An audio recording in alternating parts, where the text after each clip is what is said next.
बातमी बुलढाण्यातून बुलढाणा नगरपालिका निवडणुकीमध्ये भाजपानं एकला चलोरचा नारा दिलाय। खामगाव नगराध्यक्ष पदासाठी अपर्णा फुंडकर यांनी उमेदवारी अर्ज भरला। अपर्णा फुंडकर आकाश फुंडकर यांच्या वहिनी आहेत। घरातीलच उमेदवार दिल्यानं भाजपात अंतर्गत नाराजी आहे। दरम्यान कामगार मंत्री आकाश फुंडकर यांच्याशी बातचीत केली आहे। आमचे प्रतिनिधी प्रफुल्ल खंडारे यांनी पाहूयात। नगरपालिका निवडणुकीमध्ये उमेदवारी अर्ज भरण्याचा आज शेवटचा दिवस आहे आणि सर्वच पक्षांनी या ठिकाणी आपले उमेदवारी अर्ज दाखल केल्याचं पाहायला मिळतंय। खामगाव नगरपालिकेमध्ये कामगार मंत्री आकाश फुंडकर यांनी आपल्या वहिनींसाठी अर्ज भरलाय।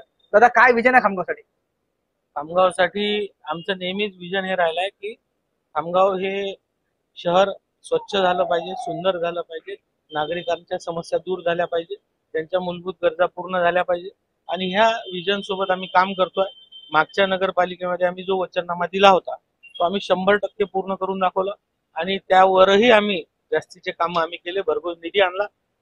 येणाऱ्या काळामध्ये अधिकाधिक कामं आम्ही करायच्या प्रयत्नात आहे। खामगावचं इन्फ्रास्ट्रक्चर कसं चांगलं झालं पाहिजे, पिण्याच्या पाण्याचा जो प्रश्न होता तो आता बऱ्याचशी निकाली निघालाय, पण तो आता त्यामध्ये कुठलीही त्रुटी राहू नये, तो परिपूर्णतेने काम चाललं पाहिजे या दृष्टीने आम्ही काम करतोय। सोबतच खामगावच्या भोवताली जे काही आज थोडा बहुत नागरिकीकरण वाढते, आपण पाहतोय की ग्रामीण भागातले लोक शहरात राहायला येतात आहे, नवीन नवीन लेआउट होतात आहे, या नवीन वस्त्यांमध्ये विकास बाकी आहे, तो पूर्ण करायचा आहे आणि त्या दृष्टीने आता येणाऱ्या काळात आम्ही काम करू। महाराष्ट्राच्या विधानसभेमध्ये भाजपाला मोठं यश मिळालं, बिहारमध्ये तेच तसंच काहीसं यश मिळताना पाहायला मिळतंय। खऱ्या अर्थानं भाजपला आता मित्र पक्षांची गरज राहिली नाही, कारण की नगरपालिकेमध्ये बहुतांश ठिकाणी भाजप एकला चलोच्या भूमिकेत आहे। इथं तीच परिस्थिती आहे। आम्ही एकला चलोरेच्या भूमिकेत नाहीये। बिहारमध्ये आम्ही एनडीए म्हणून लढलो, एनडीए म्हणून मोठं यश मिळालं। महाराष्ट्रात आम्ही एनडीए म्हणून लढलो, महाराष्ट्रात एनडीए म्हणून थम्पिंग मेजॉरिटी आली। आणि स्थानिक स्वराज्याची जी निवडणूक असते ही स्थानिक मुद्द्यांवर असते, ती निवडणूक कार्यकर्त्यांची असते आणि प्रत्येक ठिकाणची परिस्थिती ही वेगळी असते।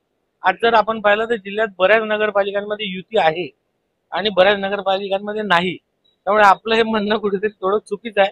आम्ही युतीतच काम करणार, युती सोबतच लढणार आणि ज्या ठिकाणी आपण बऱ्याच आमच्या नेत्यांचे वक्तव्य ऐकले असतील की जिथे युती होते तिथे युती करा, जिथे होत नाही तिथे करू नका आणि मग निवडणुकीनंतर पोस्टपोल युती सुद्धा सर्व दरवाजे आम्ही उघडू। नक्कीच खामगावकरांच्या जीवाचा प्रश्न आहे। पाणी जे आहे 1 ते 2 दिवसाआड खामगावकरांना मिळेल आणि कशा पद्धतीनं भाजपाच्या त्यांना स्वतःच्या वहिनी उभे केल्यानंतर अंतर्गत जो कल असेल किंवा मग जी काही नाराजी आहे ते दूर करण्याचा प्रयत्न कसा होईल किंवा त्याचबरोबर महायुतीचे इतर घटक पक्ष उमेदवारी अर्ज मागे घेण्याचा शेवटच्या तारखेला संपूर्ण चित्र या ठिकाणी स्पष्ट होणार आहे। प्रफुल्ल खंडारे, जय महाराष्ट्र न्यूज, बुलढाणा।